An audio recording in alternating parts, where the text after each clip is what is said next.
யூரோப்பில் பிக்கெஸ்ட் எக்கனாமியாக இருக்க ஜெர்மனி ரிசெஷனுக்குள்ளே போயிடுச்சு. யூகே பார்த்தீங்கன்னா நாளுக்கு நாள் இன்ஃப்ளேஷன் ரேட் அதிகமாகிட்டே இருக்குது. யூரோப்பியன் கண்ட்ரீஸோட வர்த்தகம் எல்லாமே கம்மியாயிடுச்சு. இது மட்டும் இல்லாமல் இந்த சைடு யூஎஸ்ஏ பார்த்தீங்கன்னா நாளுக்கு நாள் கடன் வாங்கிட்டே இருக்காங்க. இந்த நிலைமையில் ஆனால் இந்தியா மட்டும் ஸ்ட்ராங்காக வளர்ந்துக்கிட்டே இருக்குது. இந்த சமயத்தில் நம்ம என்ன பண்ணணும் அதுதான் அந்த வீடியோ டீட்டெயிலாக பார்க்க போகிறோம். So this is Deepak Kumar, co-founder of trade HUS. வாங்க வீடியோக்குள்ள போகலாம்.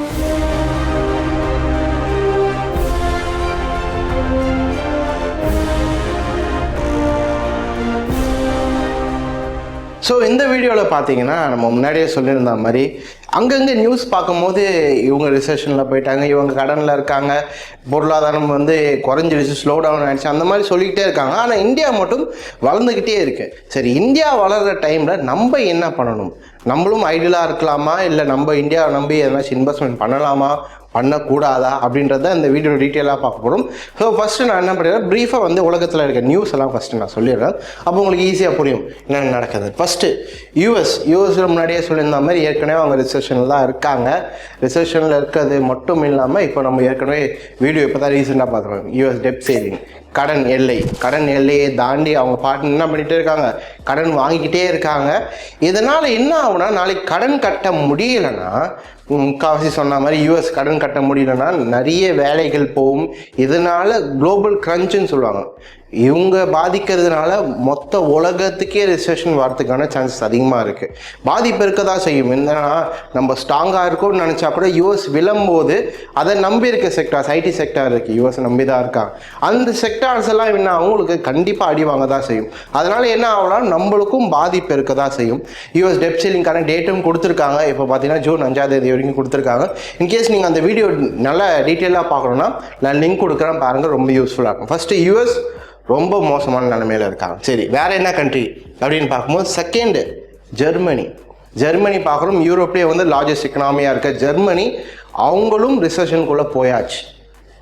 ஜெர்மனி பார்த்தீங்கன்னா யூரோப்பில் மட்டும் லார்ஜஸ்ட் கம்பெனி கிடையாது, வேர்ல்டில் பார்க்கும்போது 4th பிளேஸில் இருக்காங்க. ஜிடிபியில் நம்ம பார்க்கும்போது வேர்ல்டில் 4th பிளேஸில் இருக்க கண்ட்ரி இப்போ என்ன ஆச்சுன்னா ரிசெஷனுக்கு போயிடுச்சு. நம்ம பார்க்குற மேனுஃபேக்சரிங்கில் இது one of the top company Germany தான். நம்ம ஆட்டோமொபைல்ஸ்லாம் பார்க்கும்போது ஜெர்மனி கம்பெனியை தான் நம்பி வாங்குறோம். அந்த கண்ட்ரி இப்போ என்ன ஆச்சுன்னா உங்களுக்கு ரிசெஷனில் போயாச்சு. இது மட்டும் இல்லாமல் நெக்ஸ்ட்டு வேறு என்ன பார்க்குறோம், யுனைடெட் கிங்டம், யூகே, அவங்களோட இன்ஃப்ளேஷன் ரேட்டு டெய்லி அதிகமாகிட்டே இருக்குது. நம்ம இன்ஃப்ளேஷன் பற்றி வீடியோ போட்டிருப்போம். அதில் பார்த்தீங்கன்னா 7% அதிகம்னு சொல்லியிருப்போம். 7% அதிகம் தான் இன்ஃப்ளேஷன் ரேட் கம்பேர் பண்ணும்போது. ஆனால் அவங்களுக்கு இப்போ எவ்வளோ இருக்குன்னா, இன்ஃப்ளேஷன் பாருங்கள் 10% இருக்கான். 10% இன்ஃப்ளேஷன் அப்படின்னா நீங்கள் ஒரு வருஷத்துக்கு 10% உங்கள் காசுலேருந்து கம்மியாகிட்டே வரும். நீங்கள் 10 வருஷம் அப்படியே காசு வச்சிங்கன்னா அவ்வளோதான், 100% உங்களுக்கு காசோட மதிப்பு என்ன இருக்கும், கம்மியாக இருக்கும். அது எப்போதுமே 10% இருக்குமா சொல்ல முடியாது, கொஞ்சம் கரையலாம், அதிகமாகலாம். ஆனால் இப்போ பார்த்தீங்கன்னா 10% இன்ஃப்ளேஷன் ரேட்டில் இருக்காங்க. இது மட்டும் இல்லாமல் நம்ம யூஎஸ் முன்னாடியே நிறைய ப்ரிடிக்ஷன் கொடுத்துருக்காங்க. என்னென்னா அடுத்த வருஷம் நம்ம பார்க்கும்போது 1 மில்லியன் பீப்புளுக்கு ஜாப் போகலாம் அப்படின்ற மாதிரி சொல்லியிருக்காங்க. ஏன்னா ரிசெஷன் பார்க்குறோம், மற்ற நியூஸ்லாம் பார்க்குறோம். ஏன்னா அப்பப்போ நிறைய நியூஸ் சொல்லிகிட்டே இருக்காங்க. ஆனால் மைக்ரோசாஃப்டில் இன்னும் நிறைய பேர் வேலையை விட்டு நிறுத்த போகிறாங்க. அந்த மாதிரி நியூஸ் வரும்போது என்ன ப்ரிடிக்ஷன் கொடுத்துருக்காங்கன்னா அடுத்த வருஷம் 1 மில்லியன் மெம்பர்ஸுக்கு ஜாப் போகலான்றாங்க. இப்போ அவங்களுக்கெல்லாம் ஜாப் போச்சுன்னா அவங்க வாங்கி வச்சிருக்க கடன், அவங்க லோன் எப்படி ரீபே பண்ண முடியும்? அப்போ யூஎஸோட எக்கானமி பார்த்தீங்கன்னா முன்னாடியே சொல்லியிருந்தோம், யூஎஸோட எக்கானமி ரொம்ப டேஞ்சர் சுச்சுவேஷனில் தான் இருக்குது. நம்ம பார்க்குறோம், டெப்ட் சீலிங்காக இருக்கட்டும். இது மட்டும் இல்லாமல் நிறைய விஷயங்கள் ஏற்கனவே மணியை பாட்டு பிரிண்ட் பண்ணிகிட்டே போகிறாங்க. கோல்டு ஸ்டாண்டர்ட் இல்லை, அதுலேருந்து அவங்க பாட்டு காசு எவ்வளோ வேணுமோ பிரிண்ட் பண்ணிகிட்டே போகிறாங்க. ஆனால் யூஎஸ் ஒரு நெருக்கடியான ஒரு நிலைமையில தான் இருக்குது. இந்த இடத்துல தான் நம்ம இந்தியா வரும். இந்தியா பார்த்தீங்கன்னா என்ன ப்ரொஜெக்ஷன் கொடுத்துருக்காங்க, இந்தியா எக்கனாமி சூப்பராக இருக்குன்னு சொல்கிறாங்க. யார் எடுத்தாலும், நம்ம பெரிய பெரிய ரிசர்ச் அனலிஸ்ட்டு யார் எடுத்தாலும் அவங்க சொல்கிற ஒரு விஷயம் என்னென்னா, இந்தியா எக்கனாமி என்ன இருக்குது, சூப்பராக இருக்குது. என்ன ப்ரொஜெக்ஷன் கொடுத்துருக்காங்க என்னன்னா, ஜனவரிலேருந்து மார்ச், இந்த வருஷம் ஜனவரிலேருந்து மார்ச்சுக்குள்ளே நம்ம எக்கனாமி எவ்வளோ க்ரோத் ஆயிருக்குன்னா 6.1% க்ரோத் ஆயிருக்கு. 6.1%ன்றது நல்ல ஒரு க்ரோத். இந்தியா என்ன ஆகிட்டு இருக்கு, க்ரோ ஆகிட்டே இருக்குது. இது மட்டும் இல்லை, இந்தியா வேறு என்னென்ன இது கொடுத்துருக்காங்க அப்படின்னு பார்க்கும்போது இந்த 6.1 க்ரோத்தில் மேஜராக ப்ளே பண்ணது எதுன்னு பார்த்தீங்கன்னா மேனுஃபேக்சர் தெரியும், ஒரு பொருளை உண்டாக்குறது. மேனுஃபேக்சரிங் பார்த்தீங்கன்னா 4.5%, கன்ஸ்ட்ரக்ஷன் பார்த்தீங்கன்னா 10.4%, அக்ரிகல்ச்சர் பார்த்தீங்கன்னா 5.5%, அதே மாதிரி ஃபினான்ஷியல் சர்வீஸ் பார்த்தீங்கன்னா 7.1%. ஃபினான்ஷியல் சர்வீஸ்லாம் ஒன்றும் கிடையாது. இந்த இன்வெஸ்ட்மெண்ட்டு, இன்சூரன்ஸு, இந்த மாதிரி இன்வெஸ்ட்மெண்ட் பண்ணுற கம்பெனிஸ்லாம் இருக்காங்களே, அதை தான் வந்து ஃபினான்ஷியல் சர்வீஸில் வரும். இந்த 6.1%ல் இந்த 4 கம்பெனிகள் தான், இந்த 4 செக்டார்ஸ் தான் என்ன ஆகுதுன்னா மேஜராக பார்ட் ப்ளே பண்ணியிருக்கு. அதில் ஃபஸ்ட்டு எதுன்னு பார்த்தீங்கன்னா கன்ஸ்ட்ரக்ஷன், செகண்ட் எதுன்னு பார்த்தீங்கன்னா ஃபினான்ஷியல் சர்வீஸ். ஃபினான்ஸ் பொறுத்த வரைக்கும் ஃபினான்ஸ் கம்பெனி எல்லாமே என்ன பண்ணிட்டு இருக்காங்க, நல்லா வளர்ந்துட்டு இருக்காங்க. ஏன்னா இந்தியா வளர்ந்துச்சுன்னா ப்ராஃபிட் பண்ண முடிய ஒரே இடம் எதுன்னு பார்த்தீங்கன்னா ஃபினான்ஸ் இருக்குது. என்னன்னா ஃபினான்ஸில் நீங்கள் போய்ட்டு இந்தியா மேலே இன்வெஸ்ட்மெண்ட் பண்ணுறீங்க, நிஃப்டி பேஸ் வாங்கி வைக்கிறீங்க, இல்லை நிறைய இன்வெஸ்ட்மெண்ட் இருக்குது. அந்த மாதிரி இன்வெஸ்ட்மெண்ட் பண்ணுறீங்கன்னா இந்தியாவோட வளரும் போது நீங்களும் என்ன பண்ணலாம், சேர்ந்து வளரலாம். அதுக்காக தான் ஃபினான்ஷியல் சர்வீஸ் நம்புவாங்க. எப்போதுமே மக்கள் வந்து ஒரு நாடு வளரும் போது ஃபஸ்ட்டு போகிற இடம் அந்த கண்ட்ரியில் போய் இன்வெஸ்ட்மெண்ட் பண்ணணும். ஆனால் ஃபினான்ஸு நல்லா இருக்குது. இது மட்டும் இல்லாமல் ஐஎம்எஃப்னா சொல்கிறாங்கன்னா இந்தியா வந்து ஒரு கிரேட் ஸ்பாட்டில் இருக்குது, பிரைட் ஸ்பாட்டில் இருக்குது, நல்லா இருக்குதுன்னு சொல்கிறாங்க. ஐஎம்எஃப்னா ஒன்றும் கிடையாது, இன்டர்நேஷ்னல் மானிட்டரி ஃபண்ட்ஸ். இவங்க யாருன்னா ஒன்றும் கிடையாது, நம்ம நிறைய விஷயங்களுக்கு நிறைய வந்து ஆர்கனைசேஷன் இருப்பாங்க. இப்போ யூஎன் வந்து வேர்ல்டு கண்ட்ரிஸ் எல்லாம் பார்த்துப்பாங்க. அதே மாதிரி ஐஎம்எஃப் வந்து மேஜராக என்னென்னா எதனாச்சும் ஒரு கண்ட்ரி வந்து ஃபினான்ஷியல் கிரன்ச்சில் இருக்காங்க, இல்லை ரிசெஷனில் போகிறாங்க, அவங்களுக்கு ஹெல்ப் பண்ணுறதுக்காக மேஜராக எந்த ஆர்கனைசேஷன் இருக்குன்னா ஐஎம்எஃப் இருக்குது. ஐஎம்எஃப்பும் என்ன சொல்லியிருக்காங்கன்னா என்னன்னா இந்தியா வந்து நல்ல ஸ்பாட்ல இருக்கு. வேணா அந்த வீடியோ கூட நான் போடுறேன் பாருங்க. I have a growth rate for India which is 6.8 in 2022. Let's not forget this is one of the bright spots in the global economy right now. Such a high growth rate. We go up to 6.3 next year. Again, a very strong economy which is necessary to allow India to continue to converge towards higher living standards and create those jobs that are necessary. அதே மாதிரி இப்போ IMF என்ன project பண்ணியிருக்காங்கன்னா இந்த வருஷம் இந்தியாவோட growth எவ்வளோ இருக்குன்னு பார்த்தீங்கன்னா 5.9% இருக்குன்னு ப்ரொஜெக்ட் பண்ணியிருக்காங்க. அடுத்த வருஷம் பார்த்தீங்கன்னா 6.3% இருக்குன்னு ப்ரொஜெக்ட் பண்ணியிருக்காங்க. இது பார்க்கும்போது சின்ன நம்பராக தான் இருக்கலாம். ஏன்னா 5.9% வளர்றது பெரிய growth அப்படின்ற மாதிரி இருக்கலாம். மற்ற கண்ட்ரிஸோட கம்பேர் பண்ணி பார்க்கும்போது அவங்களுக்கு டிஃப்ரென்ஸ் இருக்கும். நான் காட்டுறேன் பாருங்கள். ஐஎம்எஃபோட யூஎஸோட எக்கனாமிக் growth எவ்வளோ இருக்குன்னு சொல்கிறாங்கன்னா வெறும் 1.6% தான். நம்ம வந்து 5.9% கிட்ட இந்த வருஷம் ப்ரொஜெக்ஷன் இருக்குது. அது மட்டும் இல்லாமல் யூரோப் இது பார்த்தீங்கன்னா 0.8 ரொம்ப கம்மி. அதுக்கப்புறமா ரஷ்யா அது பார்த்தீங்கன்னா 0.7, சைனா அது பார்த்தீங்கன்னா 5.2. இந்த கண்ட்ரிஸ் கம்பேர் பண்ணும்போது நம்ம இந்தியா தான் அதிகமாக தான். அதே மாதிரி ரஷ்யா பார்த்தீங்கன்னா வாருக்கெல்லாம் போய் அவங்களோட இதுவே ரொம்ப ப்ரொஜெக்ஷனே கம்மியாக தான் இருக்குது. இந்தியா வந்து இந்த விஷயத்தில் வந்து கொஞ்சம் நல்லா இருக்காங்க. ஏன்னா வாருக்கு போகாமல் தனியாக நிற்கிறது. அதே மாதிரி பார்த்தீங்கன்னா இந்தியாவில் வந்து அக்ரிகல்ச்சர் வந்து அதிகம். என்னென்னா ஒரு ரிப்போர்ட்டில் 2020 ரிப்போர்ட்டில் கொடுத்துருக்காங்க. என்னென்னா நம்ம இந்தியாவில் இருக்க 42% எம்ப்ளாய்மெண்ட் எதில் இருக்காங்கன்னா அக்ரிகல்ச்சர் செக்டாரில் தான் இருக்காங்க. அப்போ நம்ம இதுலேருந்து என்ன தெரியும்னா, ஓகே நாளைக்கே ஒரு ஐடி ஃபீல்டு விழுந்தாலும் நமக்கு அக்ரிகல்ச்சர் செக்டாரில் நம்மளால் என்ன பண்ண முடியும், த்ரைவ் பண்ண முடியும், சர்வை பண்ண முடியும். இந்தியாவுக்கு எப்போதுமே ஒரு அக்ரிகல்ச்சர் லேண்டுனால எப்போதுமே நம்மளுக்கு ஹோப் இருக்குது. மற்ற கண்ட்ரீஸ்லாம் நம்ம எடுத்து பார்க்கும்போது டெக்னாலஜியாக வளர்ந்துருப்பாங்க, ஆனால் அக்ரிகல்ச்சர் பார்த்திங்கன்னா மற்ற இடத்துலேருந்து எக்ஸ்போர்ட் பண்ணியிருப்பாங்க.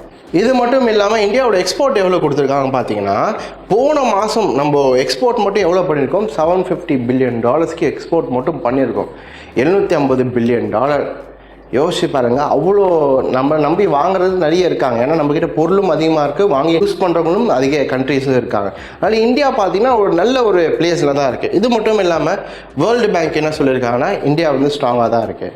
மற்ற கண்ட்ரீஸ்லாம் விழும் போதும் இந்தியா வந்து இந்த ஸ்லோ டவுனில் இந்தியா வந்து நல்லா வளர்ந்துட்டுருக்கு அப்படின்ட்டு எல்லாருமே சொல்கிறாங்க. ஆனால் இப்போது இந்த இடத்துல நம்ம பண்ண வேண்டிய விஷயம் என்னென்னா, இந்தியா வளருது, ஆனால் இந்தியாவோடு சேர்ந்து நம்மளும் வளரணும். அதுதான் ஒன்று முக்கியம். என்னென்னா இந்தியா வளர்ந்துக்கிட்டே இருக்குன்னா நம்ம அப்படியே சும்மா இருந்தோன்னா அது எந்த யூஸுமே கிடையாது. இந்தியாவோடு சேர்ந்து யாரும் வளரணும், நம்மளும் வளரணும். முன்னாடியே சொன்ன மாதிரி ஃபினான்ஷியல் சர்வீஸ் வளர்ந்துட்டுருக்கு. இந்த டைமில் பார்க்குறோம், நம்ம நிஃப்டி பாருங்கள், நிஃப்டி பார்க்கும்போது நல்லா வளர்ந்துட்டுருக்கு. இது வரைக்கும் சைட்வேஸில் இருந்த மார்க்கெட் இப்போ தான் உடச்சி மார்க்கெட் என்ன பண்ணிகிட்ருக்கு, மேலே போயிட்டுருக்கு. இந்த மாதிரி டைம்லாம் ஒரு இன்வெஸ்ட்மெண்ட், நல்லா இன்வெஸ்ட்மெண்ட் பண்ணி நம்மளால என்ன பண்ண முடியும், ப்ராஃபிட் எடுக்க முடியும். இந்தியாவுக்கு எவ்வளோ க்ரோத் ஆகுதோ இந்த செக்டார் ஒன்றும் கிடையாது, அக்ரிகல்ச்சர் செக்டார் பார்க்கணும். அப்போ நீங்கள் அக்ரிகல்ச்சர் செக்டாரில் இருக்க ஸ்டாக்ஸ்லாம் என்ன பண்ணிக்கலாம், அனலைஸ் பண்ணி வாங்கி வைக்கலாம். ஏன்னா அக்ரிகல்ச்சர் செக்டார்னு எல்லா ஸ்டாக்கும் மேலே போகுமா கிடையாது. அதில் எது நல்லா இருக்குது, மேனுஃபேக்சரிங் செக்டார்ஸ் இருக்குது, அதில் எந்த ஸ்டாக்ஸ் நல்லா இருக்குது. இது மட்டும் இல்லை, ஃபினான்ஷியல் சர்வீஸில் அதில் எது நல்லா இருக்குது. இந்த மாதிரி நீங்கள் என்ன பண்ணலாம், இந்தியா வளரும் போது இந்த மாதிரி செக்டார்ஸ் எல்லாம் வளரும் போது நீங்களும் என்ன பண்ணிக்கலாம், இன்வெஸ்ட்மெண்ட் பண்ணிக்கலாம். ஏன்னா மற்ற கண்ட்ரிஸ் விழும்போது இந்தியா க்ரோத் ஆகுதுன்னா நிறைய ஃபாரின் இன்வெஸ்டர்ஸ் எல்லாமே எங்கே வருவாங்க, கண்டிப்பாக இந்தியாவுக்கு தான் வருவாங்க. நம்ம க்ரோத் மட்டும் இதில் மட்டும் கிடையாது, நம்ம ஸ்டாக் மார்க்கெட்லையும் பார்க்கணும். என்னென்னா இன்கேஸ் நாளைக்கு எல்லா கண்ட்ரிஸும் கொஞ்சம் கீழே கம்மியாகுது, அதில் நம்பிக்கை இல்லை அப்படின்னா ஃபாரின் இன்வெஸ்டர்ஸ் எல்லாமே எங்கே வருவாங்க, இந்தியாவில் தான் வந்து காசு போடுவாங்க. இங்கே தான் நல்லா இருக்குது, ஸ்ட்ராங்காக இருக்குது, அப்போ இங்கே என்ன பண்ணலாம், என்ட்ரி எடுக்கலாம் அப்படின்ட்டு இங்கே தான் வருவாங்க. அப்போ அவங்க வளரும் போது இந்தியாவை வளர்த்து விடும்போது நம்மளும் என்ன பண்ணிக்கலாம், யூஸ் பண்ணிக்கலாம். அதனால் என்ன பண்ணணும்னா நீங்கள் இந்த மாதிரி டைம்லலாம் எந்த செக்டார் நல்லா இருக்குது, ஓகே இந்த செக்டாரில் இந்த ஸ்டாக் நல்லா இருக்கா, என்ன பண்ணிக்கலாம், நீங்கள் அனலைஸ் பண்ணி ஒரு ஸ்டாக்கை வாங்கி வச்சுக்கலாம். ஸோ இந்த மாதிரி டைமில் நம்மளுடைய ஃபினான்ஷியல் மினிஸ்டர் IMF பார்த்தோம்ல, அவங்களெல்லாம் போய் மீட் பண்ணுறாங்க. அவங்க மட்டும் கிடையாது, யூஎஸோட ஃபெடரல் ரிசர்வ் அதை சேர்மனாக இருந்த எலன் அவங்களாம் மீட் பண்ணிட்டு இருக்காங்க. அப்போது பார்க்கும்போது நிறைய ஐடியாஸ் கேதர் பண்ண முடியும். என்னென்னா அவங்க மீட் பண்ணும்போது சும்மா என்ன பேசுவாங்கன்னு கிடையாது, நெக்ஸ்ட் என்ன பண்ணலாம், என்ன பண்ணால் க்ரோத் ஆகும், அந்த மாதிரி விஷயங்கள்லாம் பேசுவாங்க. அப்போ நம்மளுக்கு இந்தியாவுக்கு அதுவும் யூஸ் ஆகும். அப்போ நீங்கள் எந்த இடத்துல பார்த்தீங்கன்னாலும் இந்தியா நல்லா இருக்குது, இந்தியாவோட க்ரோத் வந்து சூப்பராக இருக்குது. ஆனால் முன்னாடியே சொன்ன மாதிரி இந்தியாவோட க்ரோத் நல்லா இருக்குன்னு நம்ம பேசுகிறது மட்டும் யூஸ் கிடையாது. அதில் நம்மளும் என்ன இருக்கணும், பங்காக இருக்கணும். இந்தியாவோட மக்களாக இருக்கணும், சிட்டிசனாக இருக்கணும்னா இந்தியா வளர்ந்துருச்சு நல்லா இருக்குது அப்படின்னு பேசுறதுல எந்த யூஸுமே கிடையாது. அவங்க வளரும் போது, இந்தியாவோட எக்கனாமி வளரும் போது நம்மளும் என்ன பண்ணணும், சேர்ந்து வளரணும். நம்ம முன்னாடியே சொன்ன மாதிரி நிறைய விஷயங்கள் நம்ம பார்க்கணும். இது நல்லா இருக்குது, அது நல்லா இருக்குது, இந்தியாவுக்கு எந்த சைடு போனாலும் ப்ளஸ்ஸாக இருக்கிறதுனால என்ன பண்ணிக்கோங்க, கொஞ்சம் எவ்வளோ இவனால இன்வெஸ்ட்மெண்ட் பண்ண முடியுமோ பண்ணிக்கிட்டே இருங்க. இந்த டைமில் பார்த்தீங்கன்னா ட்ரேடர்ஸ் வந்து பண்ணலாம், ட்ரேடிங் பண்ணலாம். ஆனால் இது ஒரு இன்வெஸ்ட்மெண்ட் பண்ணுறதுக்கான நல்ல டைம். ட்ரேடர்ஸ் வந்து முக்கால்வாசி டவுன் சைடில் இருக்கும் போது தான் நல்லா ப்ராஃபிட் பண்ண முடியும்னு சொல்லுவாங்க. அது ஒரு விதத்தில் உண்மை தான். ஆனால் வந்து இன்வெஸ்டார் எங்கே வர முடியும்னா அப் ட்ரெண்டில் இருக்கும்போது தான் வர முடியும். அப்போது இந்த மாதிரி டைமில் பார்த்தீங்கன்னா நீங்கள் இன்வெஸ்ட்மெண்ட் எவ்வளோக்கு எவ்வளோ பண்ணுறீங்களோ அவ்வளோக்கு எவ்வளோ யூஸ்ஃபுல்லாக இருக்கும். அதே மாதிரி ஃப்யூச்சரில் பார்த்தீங்கன்னா நல்லா உங்களுக்கு ப்ராஃபிட் கொடுக்கும். அதே மாதிரி இந்த டைமில் வந்து ட்ரேடர்ஸ் எப்படி பண்ணணும், என்னென்ன பண்ணணும், அதை பற்றியும் நான் என்ன பண்ணுறேன்னா அடுத்த வீடியோவில் போகிறேன். என்னென்னா ட்ரேடர்ஸ் என்னென்ன பண்ணக்கூடாது, இன்வெஸ்ட்மெண்ட் நல்லா மேலே போயிட்டு இருக்க டைமில் நிறைய பேர் என்ன பண்ணுவாங்க, எமோஷன் ப்ளே ஆகி செல் பண்ணி லாஸ் பண்ணுறது, இந்த மாதிரி விஷயங்கள்லாம் இருக்குது. அதுவும் லாஸ் பண்ணிவிட்டு திருப்பி வந்து என்ன பண்ணிகிட்டே இருப்பாங்க, இந்த ஓவர் லாட்லாம் அடிச்சுட்டே இருப்பாங்க. அவங்க என்னென்ன பண்ணணும், என்னென்ன பண்ணக்கூடாது, ட்ரேடர்ஸ்க்கான கம்ப்ளீட் கைட், இந்த இன்வெஸ்ட்மெண்ட் டைமில் என்ன பண்ணணும் அப்படின்றதும் நம்ம அடுத்த வீடியோவில் பார்க்கலாம். எனக்கு தெரிஞ்சு புரிஞ்சுக்கணும்னு நினைக்கிறேன். என்னென்னா மற்ற கண்ட்ரிஸ் வந்து வீக்காக இருந்தாலும் இந்தியா ஸ்ட்ராங்காக இருக்குது. அதனால் இந்தியாவை நம்பி இன்வெஸ்ட்மெண்ட் பண்ணணும்னு நினச்சிங்கன்னா தாராளமாக இன்வெஸ்ட் பண்ணலாம்.